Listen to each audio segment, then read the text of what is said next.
All right, ladies and gentlemen, welcome to this exciting lessons. Analogous here. Today I'm looking at chemistry. I'll be talking about bonding. So, what is a bond actually? What is a bond? What is a bond? A bond or a chemical combination is actually the force that exists between two elements. The force that exists between two elements in a compound or in a molecule. Yes, they are actually due to chemical changes.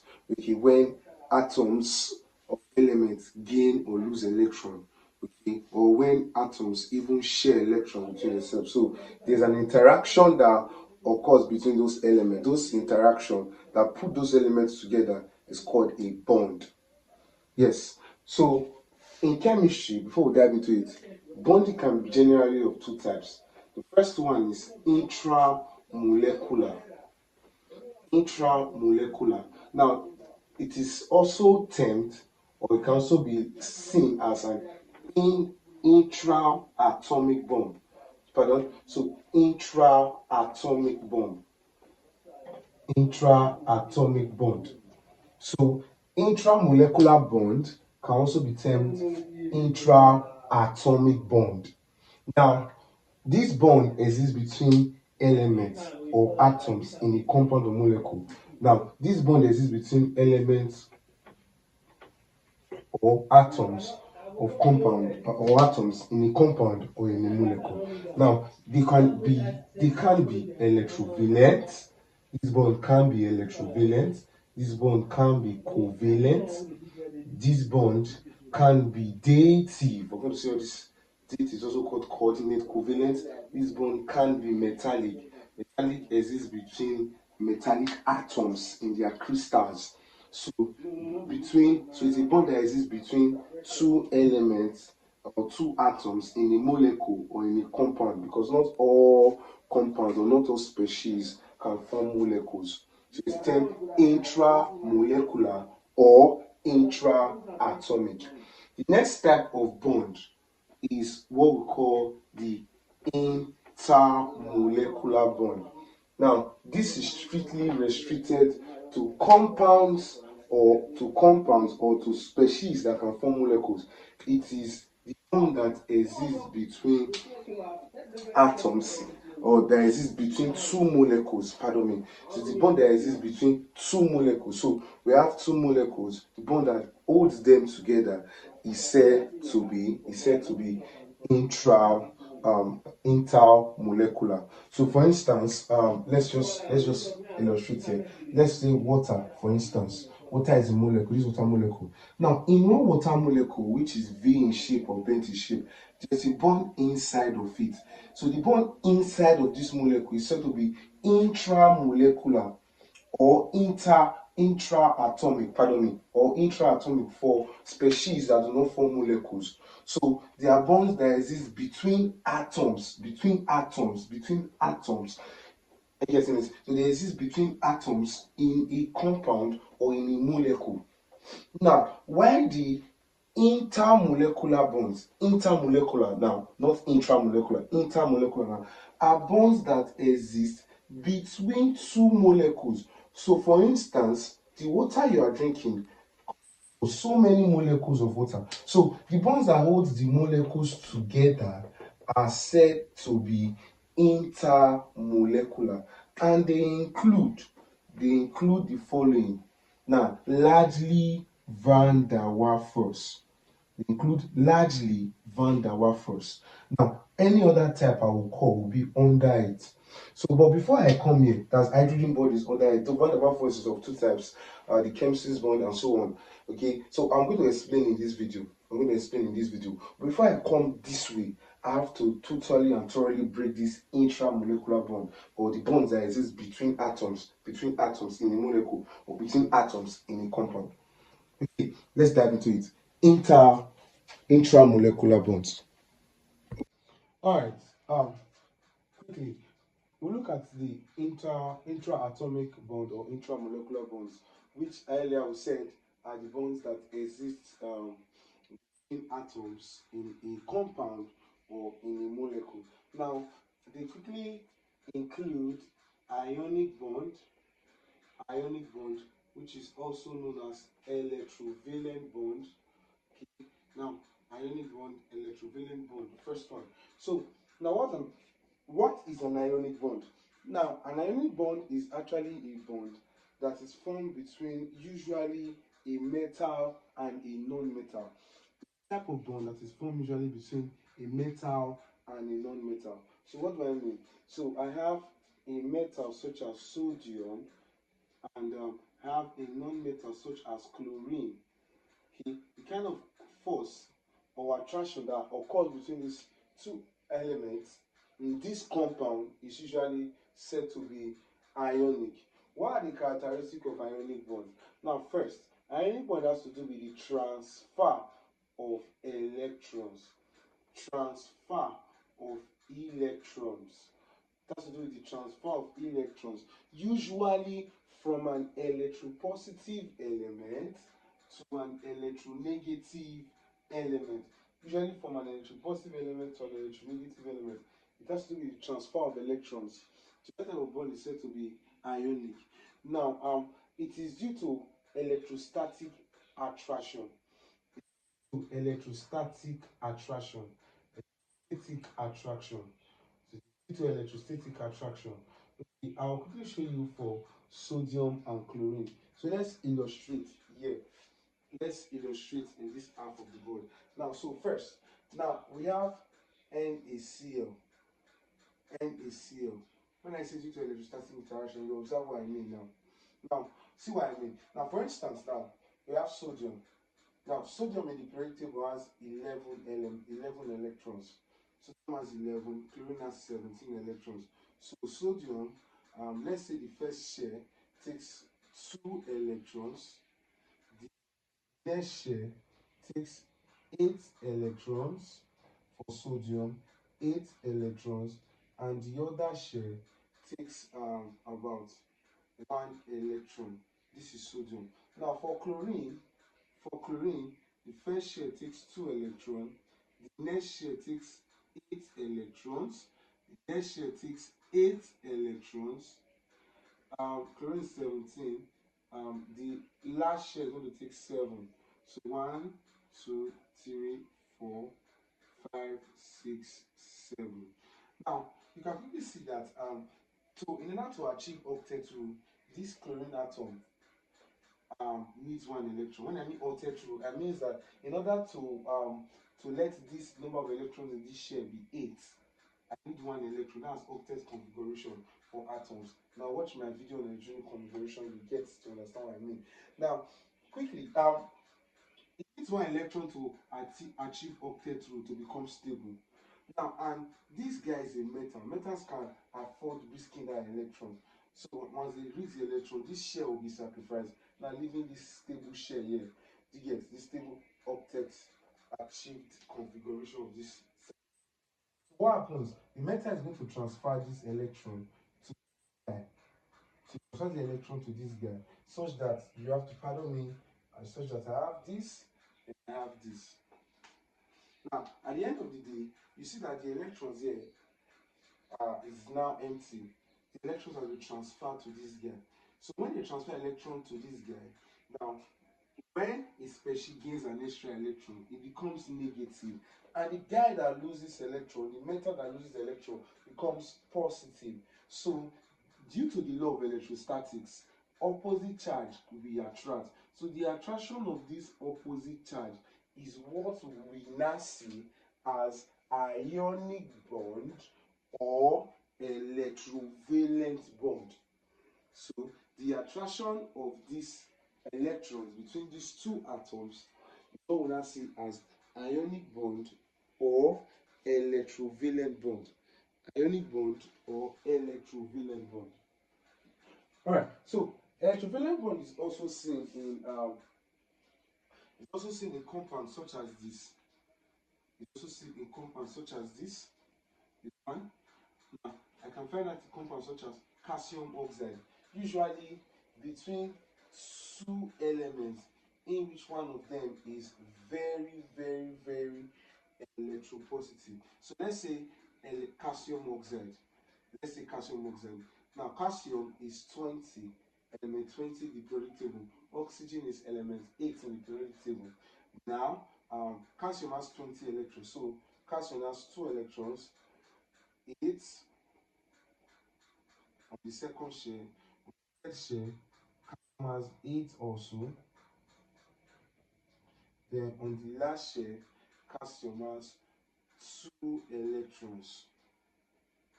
Now, unlike oxygen, on the first share it has 2, on the second share it has about 6. It has about 6. Now, quickly, we see that oxygen requires 2 electrons, if I'm very precise, to achieve octet configuration. It requires 2 electrons. So what happens? Calcium is going to transfer 1 here. Calcium will transfer another 1 here. So like that, when calcium transfer, this place becomes vacant. Like we did in the first example. So this place becomes vacant. Now this place becomes vacant on transferring. This guy receives the electron. This place receives the electron. Here becomes O2 minus by receiving 2. Here becomes Ca2 plus. The attraction force is what we see electrovalent bond or ionic bond. So this is how it works. This is how it works. And it should be noted now, generally for electrovalent bond, ionic bond, it should be noted that the elements that that form this type of bond usually have an electronegativity difference greater than around 1.7 on the Pauling scale. It should have electronegativity difference greater than 1.7 on the Pauling scale. So when you have an electronegativity difference greater than 1.7 on the Pauling scale, you are said to achieve easily what we call ionic bond or electrovalent bond. So what's the next type of bond? What's the next type of bond? The next type of intramolecular bond or intraatomic bond is the one we refer to as covalent bond. But before I talk about covalent bond, I would like to say the characteristics of compounds that are electrovalent. Most compounds that are electrovalent or ionic, they are very, very soluble in water. Yes, they are highly soluble in water. Very, very soluble in water. Most electrovalent compounds, they are highly soluble in water. They easily ionize in water because they are polar compounds. Yes, and they usually have high melting solids, high melting solids and high melting liquids if they should be liquids. Okay.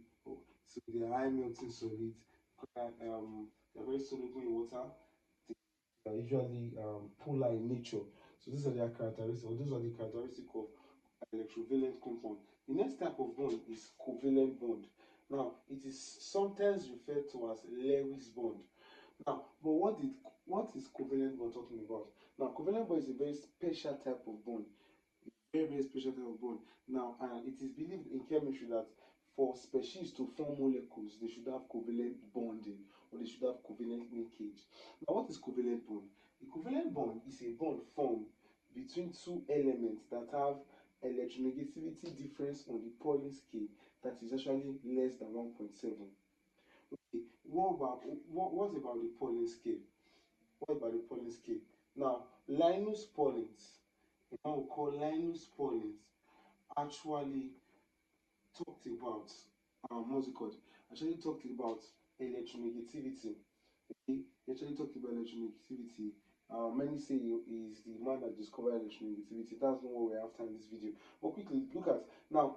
According to Pauling devised a scale to measure the electronegativity of elements. Now, according to Pauling now, okay, which also brought about many concepts, hydrogen bonding and co. Okay, now Paulins now had he had a scale between 0 and 4.0. Okay, on the 4.0 he had fluorine. On the 0 around 0.8 he had cesium.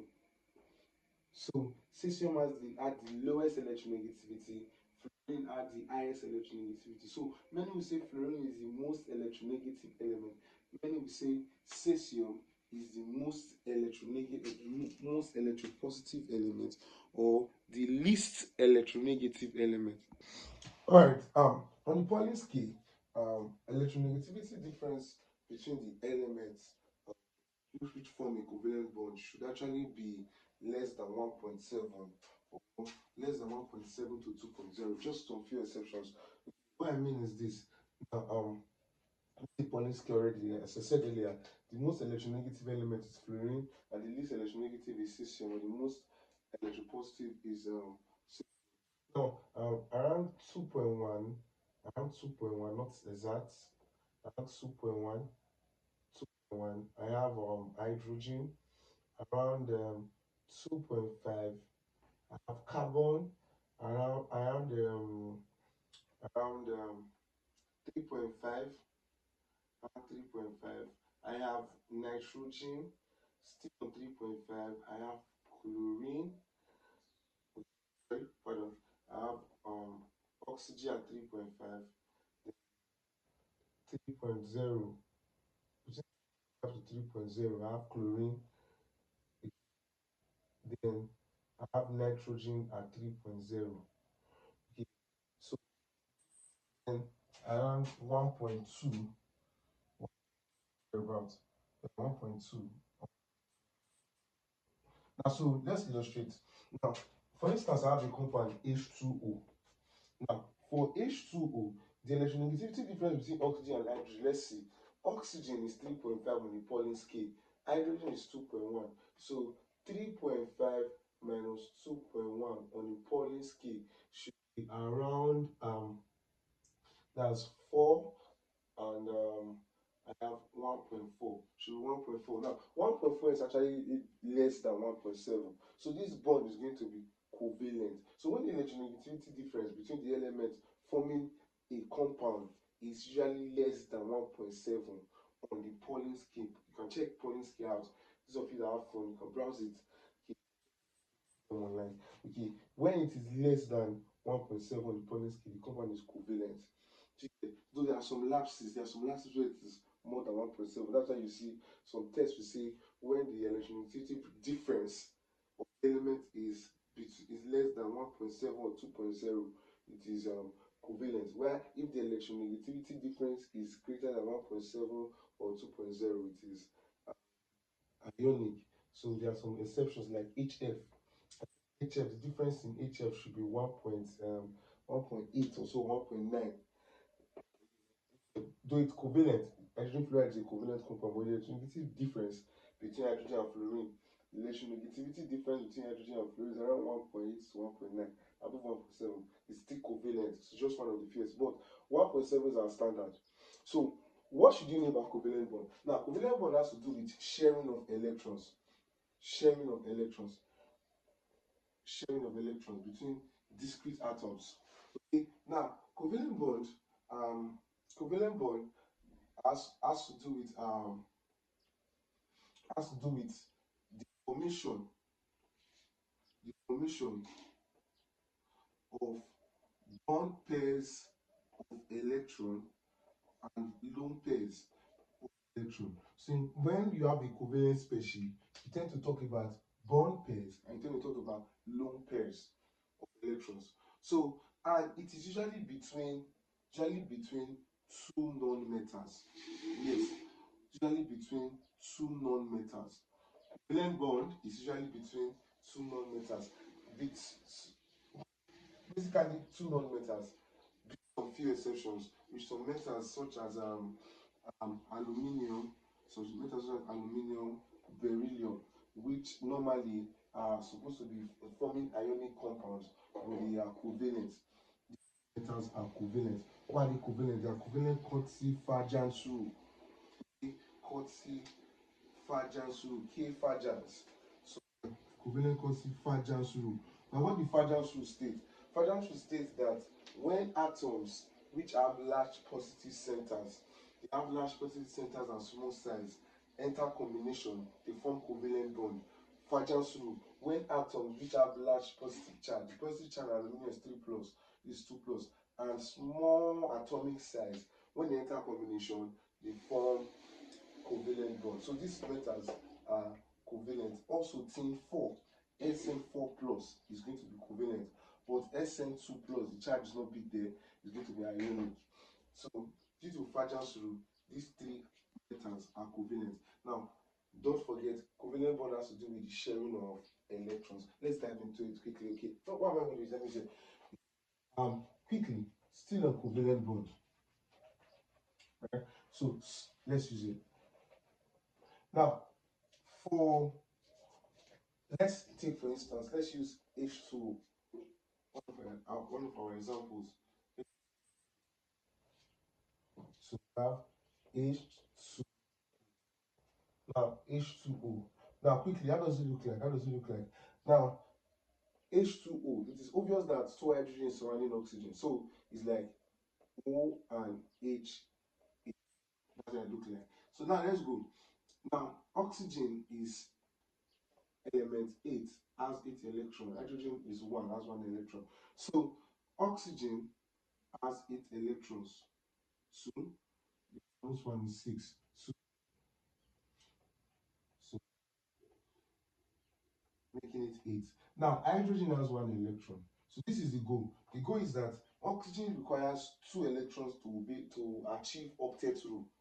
Oxygen requires 2 electrons to achieve octet rule. So therefore, what can just simply happen is that one hydrogen can come here and make it achieve octet rule. Another hydrogen can come here and make it achieve octet rule. Do you get? Now you see that 2 pairs of electrons are shared, while 2 pairs of electrons are alone. Now, what does it mean? It means that in this water covalent bond, or in this covalently bonded water molecule, we see that there are 2 shared pairs, or what they call 2 bond pairs, and there are 2 lone pairs. Now, what is a shared pair? What is a lone pair? Quickly, a shared pair and a lone pair. A shared pair is actually shared pair and lone pair are valence electrons. Valence electrons. Now, a valence electron or a valence pair of electrons that is shared between 2 atoms to form a covalent bond is a shared pair or a bond pair. While a valence pair of electrons that is not involved in the covalent combination is a lone pair. Do you get that? So in here, what happens is simple. Hydrogen has 1 share and can only achieve doublet rule. This is the K share. The maximum K share can take is 2 electrons. So simple. So what's the trick there? So it goes and combine one of the electrons of oxygen. Another hydrogen comes and combine. Therefore, they achieve octet rule for the oxygen atom, and they achieve doublet rule. So these 2 electrons share between these 2 atoms. That's covalent bond. So you can see the shape of water now. Water has a V shape. Water molecule, pardon me, has a V shape here, or angular shape. Now, another example should be ammonia. Example should be ammonia. Usually 2 non-metals. Now, I cannot say calcium chloride now. Why? Well, I cannot say calcium chloride now. Why? Because calcium chloride is between a metal and a non-metal, and calcium is never is not an exception to one of the metals I listed. Okay, so calcium chloride is going to be ionic, metal, non-metal. And if you check the electronegativity difference, it's going to be greater than 1.7 to 2.0. So it's going to be electro electropositive. Or rather, sorry, pardon, it's going to be electrovalent. The bond here is going to be electrovalent because the electronegativity difference between these 2 atoms is greater than 1.7. So that's for calcium chloride. Now let's use ammonia, as I said earlier. Ammonia, NH3, impact name azane. Now, ammonia has nitrogen atom has 7 electrons, hydrogen has 1. So quickly, let's check. Now, the first share takes 2, the next share takes, for this nitrogen now, so the next share takes 4, 5, that's 7, so 5.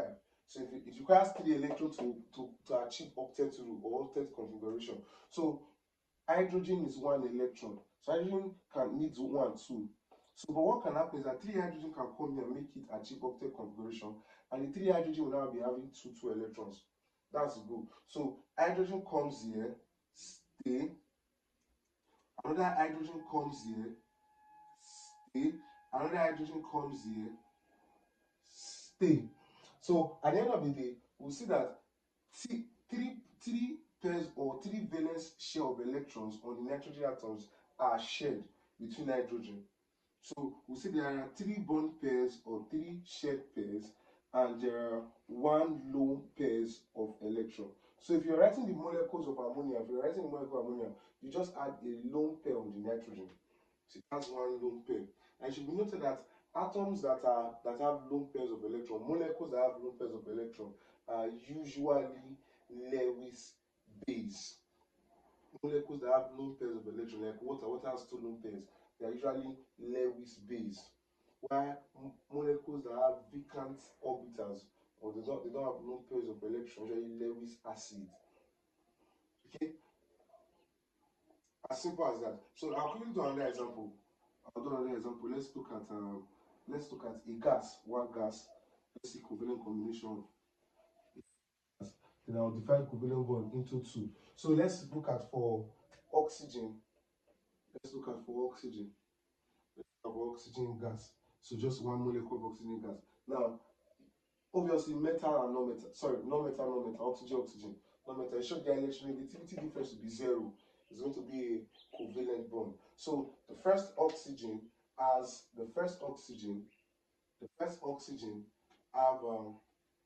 8 electrons, second one has 8. So quickly, how does it look like? First oxygen takes 2 in the enamel shell. Next oxygen take about 6 in the enamel shell, outermost shell, pardon me. I've done this earlier. Okay.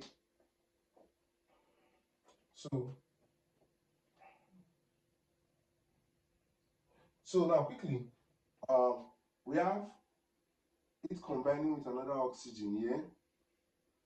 2. Okay. We have combined another oxygen here.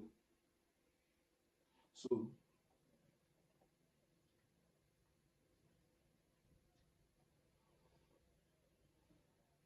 these are both oxygens. So this one requires 2 electrons for octet to, because there's 6 valence electron now for oxygen. So oxygen atom has 6 valence electron.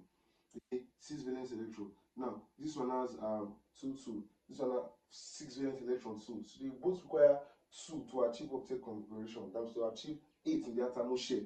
So this one can bring, these 2 can now combine and share it. These 2 can better share. So what did they do? So these 2, they share their electron like this. So this one bring 1, this one bring 1. They share it. These 2 can also share, so that both atoms we have it both, or we have it to themselves. So if you now check, if you count the number of atoms electron, this one to be 8. If you count the number of atoms electron, this one to also be 8. But how many shared pairs of electrons are there? 2 is what I already showed. 2 bonds, the double bond. Do you get? So this is what we call 2 shared pairs. Do you get? 2 shared pairs of electrons. How many lone pairs? Remember I said lone pairs are valence electron. So this is valence, this is valence. Do you get? So we can say 2 lone pairs on each atom. So what's it called? This oxygen atom has 2 lone pairs like this. This oxygen atom has 2 lone pairs like this. So, but there are 2 shared pairs. That's why I say it as a double bond. These are examples of covalent. These are examples of covalent bond. What are the characteristics of a covalent compound? Now, covalent compounds are usually low melting liquid or gases. They're usually low melting liquids. Characteristics of covalent compounds. They're usually low melting liquids. They have low melting point. Low melting liquid or gases. Okay. Now, the most covalent compounds are insoluble in water. Most of them are insoluble in water, and just a few of them are soluble in water, especially the polar ones. Most of them are insoluble in water. So that brings me to what is a polar covalent bond. Now, a covalent bond usually can have 2 types. It's what we call polar covalent, and it's what we call non-polar covalent. So for polar covalent, the electronegativity difference between the element forming the bond should be around 0.4 to 1.7, 2.0.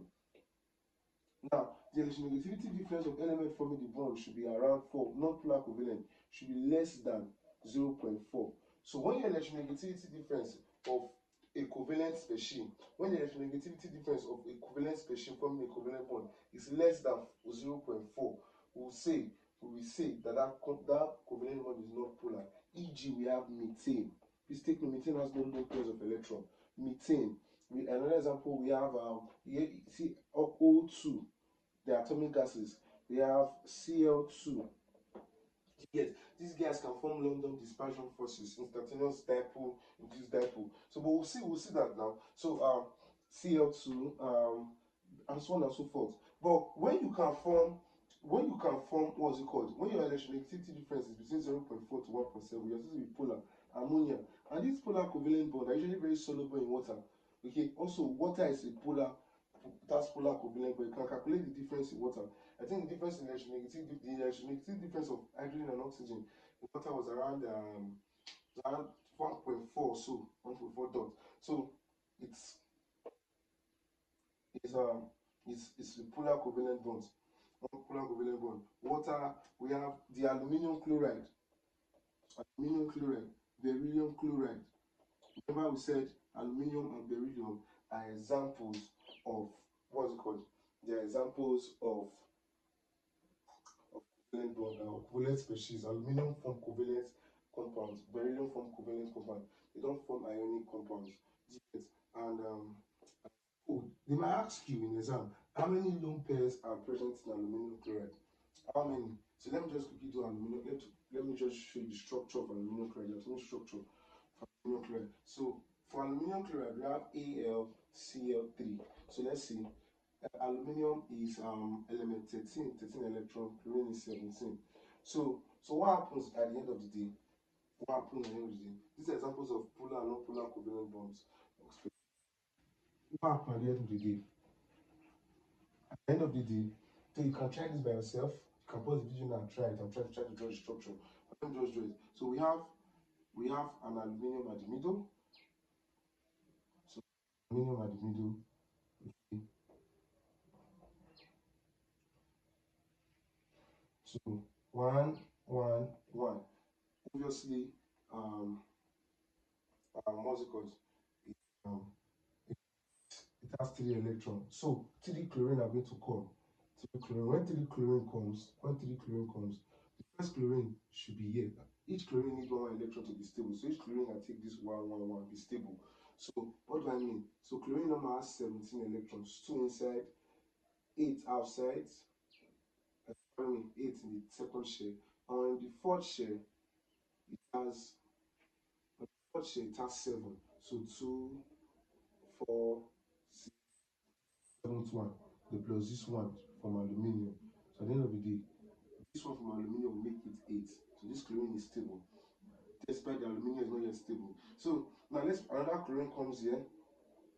Another chlorine comes here. 7 in the atomic shell. 7 in the atomic shell. Then this particular one is aluminium. One of them is for aluminium, one of them is for chlorine. So at the end of the day, we have to have each 8 in the atomic shell. Do you get? It has 8 in the atomic shell. At the end of the day, it will have 8 in the atomic shell. 8. So I have 2, 2. I say 8, 8 in the middle shell, pardon me, one atomic shell. So at the end of the day, last 8 in the atomic shell. So we have octet configuration. So this is chlorine, this is also chlorine. So chlorine. Now for the last guy, chlorine also takes the electrons here. Yes, takes the electrons here. Chlorine takes it. Now chlorine brings 7. You get? So as 6 plus 1 in this atomic shell, then takes the last electron from aluminium and to achieve octet configuration. So this is one of the reasons why we say it is polar. It is polar. A polar covalent bond is a type of bond where the electron density or the sharing tends to favor the element that is more electronegative. The polar covalent bond is a type of covalent bond in which the sharing of electron tends to favor the one that is more electronegative, or tends to favor the element of atom that is more electronegative. You check this combination now. The sharing of electron tends to favor chlorine. Now you can see very well, even if aluminium has not achieved octet configuration, we already formed the compound. So aluminium still needs 2 electrons to be stable or to achieve octet configuration of this state shell. So it shows that the sharing partially favors Do you get? Partially favors chlorine. So we'll now be seeing chlorine acts like a partial negative charge, where aluminium here has what we call something like a partial positive charge. Yes. So like that, we'll say that the covalent bond is a polar covalent bond. So please, aluminum chloride is an example of a Lewis acid. They have vacant orbitals or vacant um, vacant orbits to accept electrons. To accept electrons, they can accept lone pairs of electrons. Okay, so they are Lewis acid. So according to Lewis, an acid is an electron pair. What now? Acceptor. So as simple as that. That's for covalent bonding. That's for covalent bonding. Now we would like to talk about metallic bonding. I would like to talk about metallic bonding. I would like to talk about metallic bonding. I would like to talk about metallic bonding. Okay, how about metallic bonding? Okay, metallic bond is a bond that exists between metals. Okay, let me just say a few points about of it. Now, metallic bond is a bond that exists between metals. Now, it occurs in the crystal lattice of metals. So, it is a bond from a C or pool of delocalized electron. Bond or C of delocalized electrons. Bond or C of delocalized electrons. Now, because metals are electron rich, all metals have metallic bond. It says the reason why you are seeing a metal having a crystal is because a metal like this, or rather something like this, this is why you can see it have a crystal. You can see this is why you can see it have a crystal and having a structure, and because of the metals inside are here together, they're metallic bond. Not just one metal, like one metal is here. There are many metals. Many. One mole of this metal should contain 6.02 times 10 to the power 23 metals. So, metallic atoms. So, according to the metallic bond, for instance, we have sodium, or let's say sodium now. Sodium. So this is sodium. We have, let's say, 3 sodium in this crystal lattice. Okay.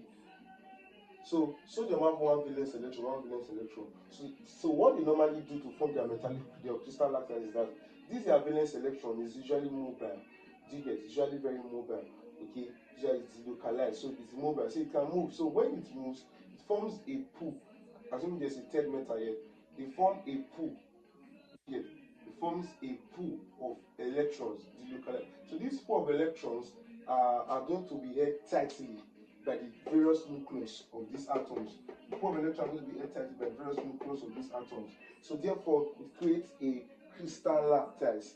You get? So that is what we refer to as metallic bond. And please take note, it should be noted that the more the valence electron of a metal, the stronger the metallic bond. That is why aluminium has 3 valence electron. Aluminium has 3 valence electron. Sodium, or pardon me, calcium and group 2 metals have 2 valence electron. Sodium and group 1 metals have 1 valence electron. You observe that group 1 metals who have 1 valence electron, sodium, lithium, potassium, those metals can be cut through by a knife. You can easily cut them by a knife. They are very soft metals. Why? Because their metallic structure or their metallic crystal is not strong enough. The metallic crystal is not strong enough, so they can easily cut them by a knife or using a what? A knife. You can cut them using a knife. So we say these metals are weak metals. Why calcium metal? Calcium metal is a very not weak metal, but it's a little bit strong. It's a hard metal. You get? It's harder than group 1 metals. Why? Because they have 2 valence electrons. So each of the metal contribute 2 valence or 2 delocalized electrons to form its crystal lattice. While aluminium metal is like one of the strongest of the 3 groups. Aluminium metal is very strong because it has 3 valence electrons. 3 valence electrons. So it has the crystal lattice is stronger than the metals just talked about now. So that's that for metallic bond. Okay, that's that for metallic bond. Now the next type of bond I would like to talk about is the coordinate covalent bond. Coordinate covalent bond. Coordinate covalent bond. A coordinate covalent bond. Coordinate covalent bond. I would like to talk about a coordinate covalent bond. So, what is a coordinate covalent bond? A coordinate covalent bond is one that has to do with the transfer of lone pairs of electrons. Transfer of lone pairs of electrons. It has to do with the transfer of lone pairs of electrons. Transfer of lone pairs of electrons. Yes, a coordinate covalent bond has to do with the transfer of lone pairs of electrons. Transfer of lone pairs of electrons. So what do we mean? What do we mean? What do we mean? So, for instance, and it's usually between a covalent species and another species. So, because covalent species must have had lone pairs. So that's why it's coordinate covalent. A covalent bond trying to coordinate another atom or another species. So now, a covalent compound trying to coordinate. Now, quickly, now we have something like NH3. Ammonia has one lone pair of electron. Now we have hydrogen atom, or rather hydrogen ion. Hydrogen ion does not have any electron. Hydrogen has one electron. One. So when you put plus like this, it means it has lost the electron it has. So hydrogen ion does not have any electron. So when hydrogen ion and ammonia combine, they form something like they form something we call ammonium. And this is due to dative bond. How? So this is ammonium will look like this. You have hydrogen one side, hydrogen one side, hydrogen one, what's it called? The other hydrogen one side. Now the last hydrogen, this lone pair of electron now will now be transferred. You just represent like an arrow like this to the last hydrogen having a positive ion. So total will now have something like this, NH4 plus. So when you see this type of arrow, it usually represents, what's it called now? Usually represents coordinate covalent bond, or what we call dative bond. So the same thing as dative bond. So let's look at nitrogen. Nitrogen has 7 electrons. So let's see. Let's try and draw this. Let's try and draw this. Let me show you what happens. So we have something like this. Okay, this is nitrogen. 2 electrons in the innermost shell.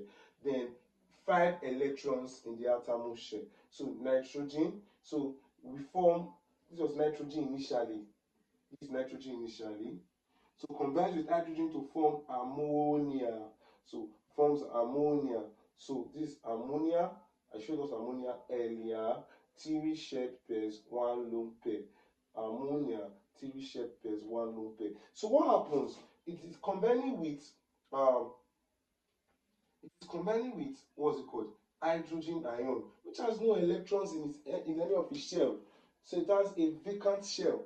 So what happened? This lone pair will be transferred to it in order to accommodate it in this atom. Yeah. So it will be transferred to it in order to accommodate it in this atom. So at the end of the day, you transfer this lone pair to accommodate in this atom. So that when it comes, the electron will now be more like being shared between two of them, but though it is being contributed by one partner. So at the end of the day, we're going to have something like this. We're going to have something like this. So I'm going to do it. So this is ammonia and nitrogen ion. So at the end of the day, we're going to have something like N, 2 electrons innermost. Then we'll have, what's it called? We have this outermost shell. We have hydrogen. We have hydrogen. We have hydrogen. Then this electron will not take hydrogen ion, take up hydrogen, such that the electron is not shared between the hydrogen ion and the ammonia, but it was solely donated by the water ammonia. So this is an example of what we call acid-base reaction, though, because this is a Lewis base with lone pair of electron donating to a Lewis acid, which have vacant orbital to accept. But that's that for that. So you now see that this type of compound will not be seen like this. NH4. So the positive ion will be like taken by all it's taken by all the compounds, or the entire compound takes the positive ion. But this is it. This is it. Due to this positive ion, it can attract a non-metal. With this positive ion, it can attract. What do I mean? This is ammonium. This is the formation of ammonium, transfer of lone pair. So I want to show you something. Now, ammonium. Now, so for instance, now for ammonium, let's use here. So now we have ammonium, NH4 plus.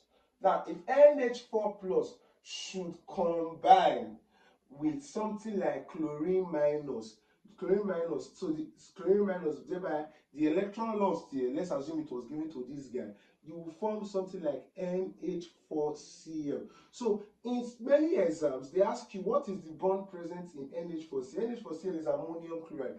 Ammonium chloride have three types of bonds, a very unique compound. It has covalent bond during the formation of ammonia. It has, what's it called now? It has dative bond during the formation of ammonium. Then therefore the electron transfer from the hydrogen to the chlorine is said to be an ionic combination or electrovalent. So ammonium chloride, please take note, those of us writing the exam, have both covalent, dative and ionic bond. So this is an example of a coordinate covalent bond, transfer of lone pair of electron, and the lone pair will be shared by both atoms but solely donated by one atom. So another example of coordinate covalent bond is the formation of ozonium ion when acid gets into water. So what I mean is this: I have H2O combining with H plus, two lone pairs. What has two lone pairs? So H plus, I'm going to form H3O plus. How does it happen? Now let's try and represent it here. For water, oxygen has two electrons in the atomic shell. Then where it has 6 electrons, two electrons in the atomic shell, 6 electrons in the atomic shell. So this is water. Then hydrogen. Yes, we showed you this earlier. So water. Now it's combining with H plus.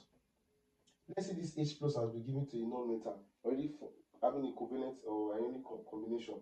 So, but anyway, it's combined with H plus. H plus has no electron. So what happened? So H plus is what's it called now? These electrons are going to be transferred to H plus in order to accommodate H plus. So how do they accommodate H plus? So the compound will now look like this now, like this. It's not going to be like oxygen again. Oxygen. Then we had two. We had two hydrogen, we add two hydrogen, then the H plus is going to stay here, H plus. So this is an example of a coordinate covalent bond. And even this compound is called ozonium ion or hydrozonium ion. It's a species, it's an ion. Even this species or this ion still have a lone pair of electrons that can still be donated out. Do you get? So this is ozonium ion. This is an example of what we call dative bond or coordinate covalent bond. So if you were to write this compound now, ozonium ion, you're going to write it as O, you're going to have H, you're going to have H, and one of the H is going to take, okay, let's take the one to the right, you're going to have H. So this ozonium ion. So when you see something like this represents something like that represents, this arrow represents a coordinate covalent bond. It represents a coordinate covalent bond. Very, very, very, very beautiful. Wow, what we have explained is very beautiful. So we are done with intramolecular or intraatomic bond. So what's the next type of bond we are going to look at?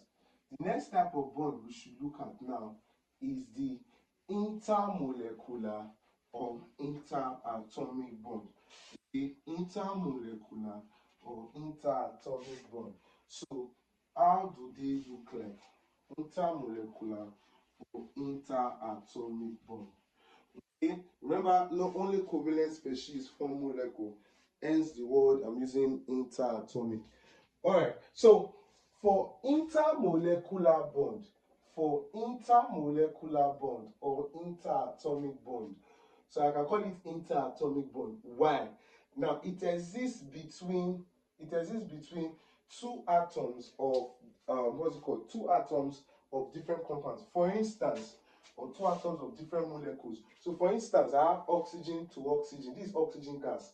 So when oxygen gas is about to liquefy, and you know, gases have negligible intermolecular forces. Please take note of intermolecular forces is the one we call cohesive force. Please take note of that. It's what we call cohesive force. Now, gases have what's it called, negligible intermolecular forces or negligible cohesive forces. That means if oxygen is a gas, you see them, they are very, very free.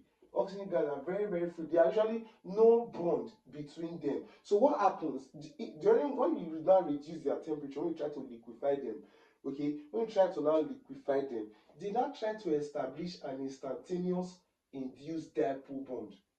Instantaneous induced dipole bond between. So when they cannot hold each other, they cannot be seen as liquid.